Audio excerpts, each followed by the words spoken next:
किसान यूनियन का झंडा उठा करके, वो थे सारे के सारे कांग्रेस के लोग थे। इस तरह से इन्होंने हा उल्ला किया, इनके हाथों में ईंट थी, इनके हाथों में पत्थर थे, लठ ले रहे थे। ये किस तरह का माहौल इन्होंने बनाने की कोशिश की, आप सबको पता होगा। टूट फूट की राजनीति, अफवाहों की राजनीति, अरे पकड़ाई में आ गए ये। मोटे तौर पर बात क्या है कि ये इस तरह का माहौल पैदा करना चाहते हैं जो सदा से इन्होंने किया। गढ़ क्यों माना कि इतना टेरर, इतना लोगों को गुमराह करना, इतनी झूठ बोलना। महम के लोगों का मैं धन्यवाद करता हूँ, मैंने स्टेज से भी धन्यवाद किया। इतना प्यार प्रेम, लामणी शुरू हो गई है। लोग, हमारे आदरणीय किसान और 36 बरादरी के लोग खेत छोड़ छोड़ करके लोग बाग चौपाड़ों में आए बात सुनने के लिए कि कांग्रेस पार्टी, विपक्ष, मैं कहूँगा विपक्ष की बजाय कांग्रेस पार्टी किस रास्ते पर चल रही है। ये आपको देखने को भी मिला होगा, सुनने को भी मिला होगा। सबसे पहले तो क्या ज़रूरत पड़ी इलेक्शन के दौरान, क्या ज़रूरत पड़ी कि दीपेंद्र हुड्डा को ये कहना पड़ा कि भाई गांव में घुसने का भारतीय जनता पार्टी के लोगों का गांव में घुसने के लिए विरोध मत करो, विरोध मत करो। उसको अपील करनी पड़ी है, विरोध मत करो। इससे पहले हमारी महम रैली से पहले डांगी का क्या स्टेटमेंट आया, आनंद सिंह डांगी का क्या स्टेटमेंट आया कि प्रजातंत्र में सबको हक है अपनी बात रखने का। आप लोगों ने देखा भी होगा, मतलब मूल में उसका एब्स्ट्रैक्ट बता रहा हूँ। दोनों को क्या ज़रूरत पड़ी कि ऐसी बात चुनाव के दौरान कहने की। अब मैं बताता हूँ आपको, आप भी पूछ सकते हो, भैया बताओ क्या ज़रूरत पड़ी। उसके साथ साथ रघुवीर सिंह कादियान, उसकी स्टेटमेंट भी आपने देखी होगी ठोक करके। और किसी प्रेस के भाई ने उनसे पूछा कि कादियान साहब जो आपने बात कही उसमें कुछ रेक्टिफाई, कुछ बदलाव करना हो। बोला बिल्कुल नहीं भाई, अपनी बात पर अड़ा हुआ हूँ, जो मैंने बात की अपनी बात पर अड़ा हुआ। मोटे तौर पर बात क्या है कि ये इस तरह का माहौल पैदा करना चाहते हैं जो सदा से इन्होंने किया।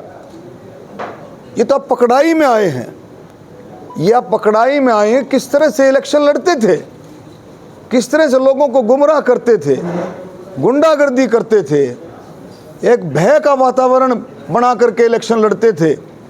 ये अब बात पकड़ाई में आई है, क्योंकि पहले तो कोई चैलेंज ही नहीं था। पहले तो था भाई गढ़ था, और मैंने बार बार भी कहा भाई गढ़ जनता का होता है, लेकिन उन्होंने हमेशा अपना गढ़ माना। गढ़ क्यों माना कि इतना टेरर, इतना लोगों को गुमराह करना, इतनी झूठ बोलना, इतनी अफवाहें फैला करके एक ऐसा माहौल बनाते थे कि आपके सामने अब उस माहौल की परतें खुलने लगी हैं कि वो माहौल क्या बनाते थे। इन्होंने कहा, इन्होंने बात रखी रघुवीर कादियान ने, आपने भी सुना होगा सबने, कि भाई दोबारा से 2019 में दोबारा से अगर काउंटिंग होती तो 6 घंटे काउंटिंग चलती, और भाई ट्रैक्टर ट्रॉली जो भी है लोग निकल निकल करके आते और मार काट मच जाती। ये वातावरण बनाना चाहते हैं। कितना बड़ा प्रेशर, कितनी बड़ी बात है, कितनी बड़ी बात है। ये छोटी बात नहीं है। यानी कि ये संदेश देना चाहते हैं, ये संदेश देना चाहते हैं कि अभी कुछ भी चुनाव में हो सकता है, कुछ भी चुनाव में हो सकता है। अब इनके 2-3 महीने के सारी स्टेटमेंट निकाल लो, ये कहाँ पहुँचना चाहते हैं। वर्करों की मीटिंग करते हैं तो ये कहते हैं भाई एक एक कार्यकर्ता भाई कम से कम 100 वोट डाले, एक एक कार्यकर्ता 100 वोट डालो, भाई भर दो। अरे भाई सांपले में इन्होंने मीटिंग की थी, परशुराम भवन में देखो क्या कहा था इनके आदमियों ने, इन सब ने। तो क्या ये करना चाह रहे हैं, कार्यकर्ताओं को क्या संदेश दे रहे हैं कि पर्ची सिस्टम चिंता मत करो भाई, नौकरियां लगेंगी, बिल्कुल वैसे ही चलेगा जैसे पहले चलता था। रघुवीर कादिया ने एक और बात कही, एक और बात क्या कही कि भाई 3-3 पीढ़ी की बोध मेट दूंगा, दीपेंद्र को एमपी बना दो, 3-3 पीढ़ी की बोध मेट दूंगा। भाई कैसे बोध मेटेगा, हमने बता दो भाई क्या फार्मूला है, हमारे को नहीं पता वो फार्मूला क्या है। चोरी सिखाएगा, डाके मारने सिखाएगा, कोई नशे की आदतें डलवाएगा, कोई नशे का सामान बिकवाएगा, 3-3 पीढ़ी की बोध मिटा देंगे। तो ये सारे का सारा जो मामला है, अब हमने महम हलके के 42 गांवों का दौरा किया, जिस तरह का माहौल इन्होंने बनाया, कोशिश की। लेकिन महम के लोगों का मैं धन्यवाद करता हूँ, मैंने स्टेज से भी धन्यवाद किया। इतना प्यार प्रेम, खेतों में काम चला हुआ है, लावणी शुरू हो गई है, लोग हमारे आदरणीय किसान और 36 बिरादरी के लोग खेत छोड़ छोड़ करके लोग बाग चौपाड़ों में आए बात सुनने के लिए, मोदी जी का संदेश सुनने के लिए, नड्डा जी का संदेश सुनने के लिए, नायब सिंह सैनी का संदेश सुनने के लिए, मनोहर लाल खट्टर जी का संदेश सुनने के लिए लोग बाग दबा करके लोग बाग खूब खचाखच चौपाड़े भरी जहाँ भी प्रोग्राम होता था। तो लोगों में कितना प्यार प्रेम, और इन्होंने कोशिश की, जब इनको ये पता लगा अरे महम हल्के में इनकी तो इतनी बढ़िया तरीके से इनके प्रोग्राम हो गए, तो इन्होंने आखिरी दिन पूरी कोशिश की। पहले बकाने की कोशिश की, लोगों ने बताया हमें कि हमारे गांवों में आते थे जी, कहते थे भाई विरोध करो, भला हम नाटके जी हम नहीं करते विरोध, किस बात का विरोध करें, तुमने क्या कर दिया। और आखिर में आपने देखा कि जब हम गए आखिरी दिन, तो किस तरह से किसान यूनियन का झंडा उठा करके, वो थे सारे के सारे कांग्रेस के लोग थे, बहनी सुरजन में जो इन्होंने किया, जो दबाव बनाने की कोशिश की, हमारे को चौपाड़ों में नहीं जाने देंगे, किस तरह से इन्होंने हा उल्ला किया। इनके हाथों में ईंट थी, इनके हाथों में पत्थर थे, लठ ले रहे थे, ये किस तरह का माहौल इन्होंने बनाने की कोशिश की आप सबको पता होगा।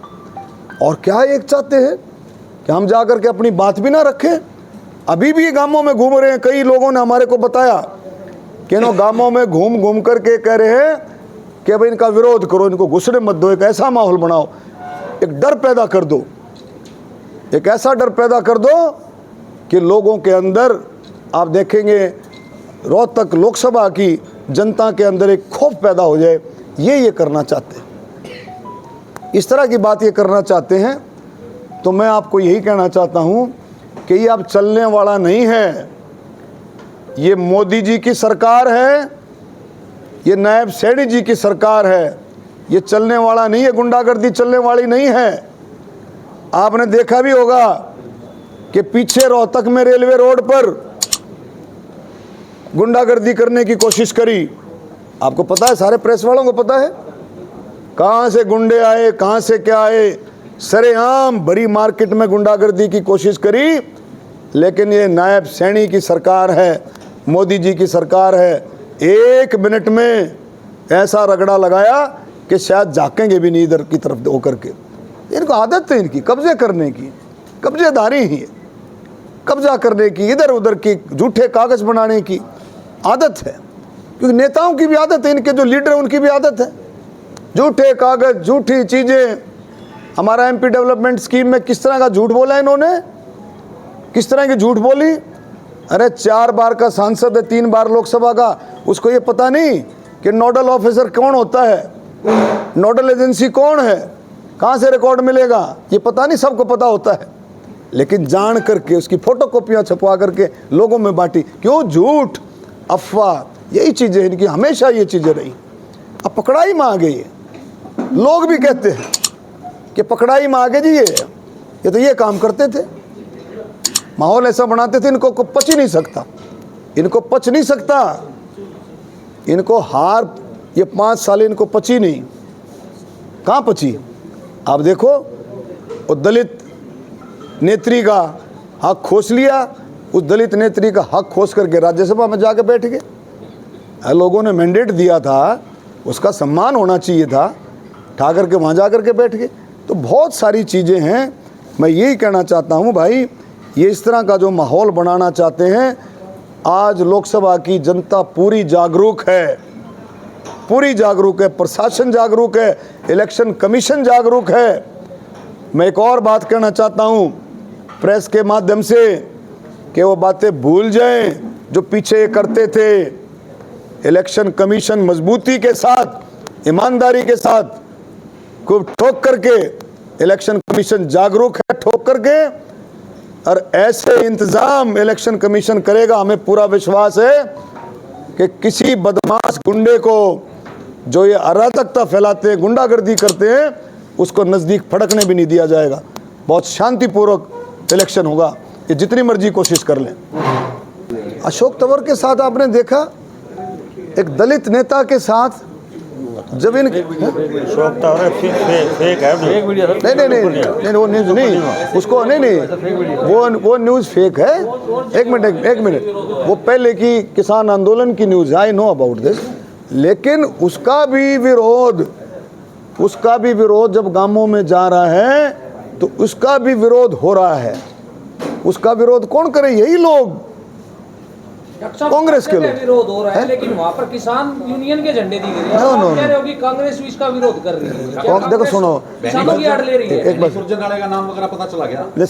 देखो भाई, ये देखो जिन्होंने विरोध किया, ले लो फोटो अच्छी तरह से, लो सर पकड़ियो आप, एक आप पकड़ियो, लो ये है जो विरोधी हैं, ये देख लो ये कौन है, क्या है, समझे? इसी के हाथ में झंडा था, समझे? ये सारे के सारे ये अरे ऐसा माहौल बनाया जा रहा है कि लोगों को डराओ, धमकाओ लोगों को। मतलब ऐसा माहौल, इलेक्शन, लोकसभा का चुनाव है, प्रधानमंत्री चुनने का चुनाव है। ये कहते हैं भाई मुख्यमंत्री अगर इलेक्शन हार गए तो हम मुख्यमंत्री नहीं बनेंगे। इन्होंने डायरेक्शन दूसरी दे दी है, लोगों को बहका रहे हैं, अफवाहें फैला रहे हैं, झूठी अफवाहें, डर का माहौल पैदा कर रहे हैं कि भाई अगर हम इलेक्शन में हार गए तो भाई मुख्यमंत्री नहीं बनेंगे। ये माहौल दूसरी तरह का बना रहे हैं। किसका? नहीं, उन्होंने कोशिश करी, उन्होंने पूरी कोशिश करी, पूरी, मैं बताया ना, लठ ले रहे थे, ईंटें ले रहे थे, पत्थर ले रहे थे। हमारे कई कार्यकर्ताओं के कपड़े भी फाड़ लिए, मैं चौपाड़ में गया, मैंने अपना भाषण दिया, खूब उन्होंने शोर मचाया, नहीं समझे, खूब शोर मचाया, और मैं अपनी बात करके फिर हम आगे वापस आ गए। लेकिन उन्होंने खूब कोशिश की, चौपाड़ के अंदर घुसने की कोशिश की।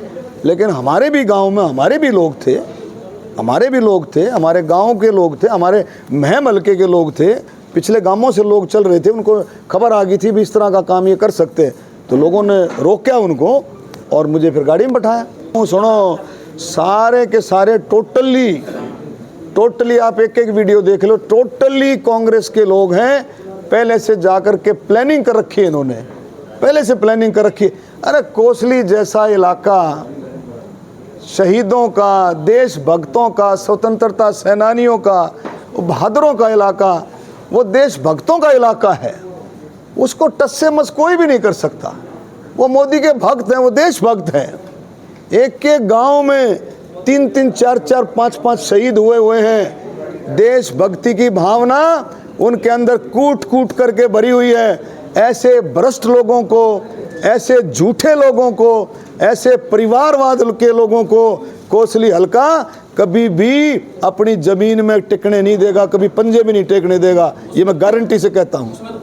सुनो तो वो मैंने वो देखा भी नहीं, लेकिन मैं जब जिस गांव में था, जिस गांव में आप विरोध की बात कर दो, वो सुधराना गांव का, हमारे उसका पहले हमारा कार्यकर्ता था पहले, लेकिन अब वो कांग्रेस का कार्यकर्ता था और उसने को भगा दिया गया और उसने ऐसी बातें रखी, उन्हें बताया बाद में। ये जो विरोध करने वाला आदमी है, इसका नाम क्या है? देखो, नाम मैं किसी का नाम मैं नहीं लेना चाहता, मैंने फ़ोटो खींच दी, आप खोज कर लेना, मैं नाम किसी का नहीं लेना चाहता। ये मैं नाम कहीं वहीं के आसपास के कोई वहीं गांव के हैं ये लोग। और ये जो दिख रहे हैं ना आपको, ये दोनों लोग, ये बलराम बीच में है और ये सारे के, तो दूसरा देख लिया, ये ये था दिस वन। ये बलराम है, बीच में नेताजी बैठे हैं। झूठ फूट की राजनीति, अफवाहों की राजनीति। अरे पकड़ाई में आ गए, ये ऐसे पकड़ाई में आ गए हैं कि 36 बरादरी बख्शेगी नहीं। फुटेज हो तो वो भी देना।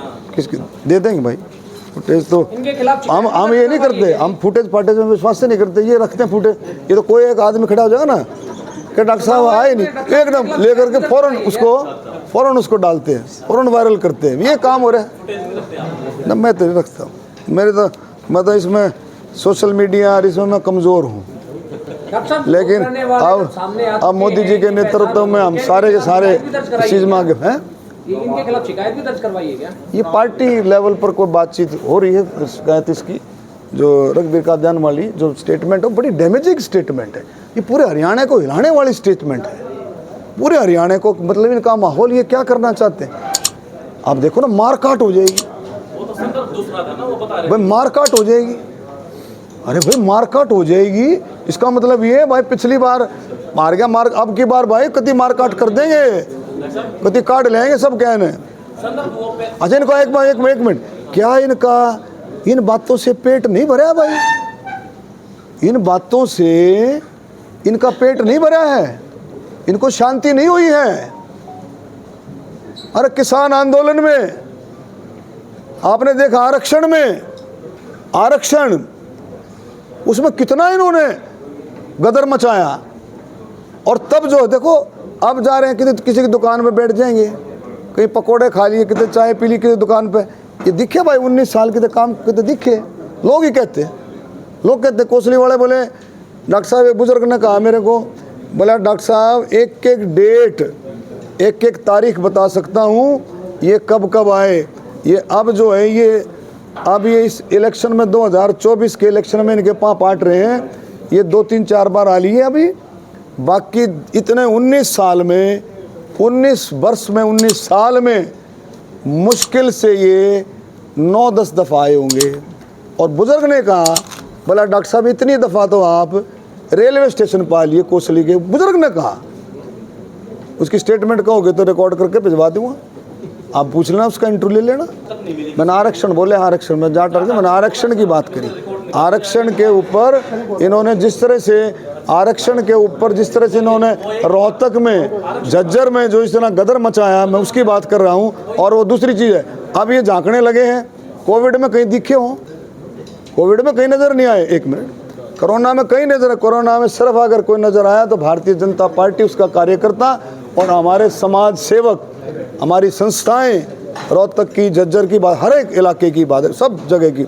और दूसरा जो है, मैं इसलिए कह रहा हूँ कि अब ये चाय पीते घूम रहे हैं, लोगों के पास जा रहे हैं।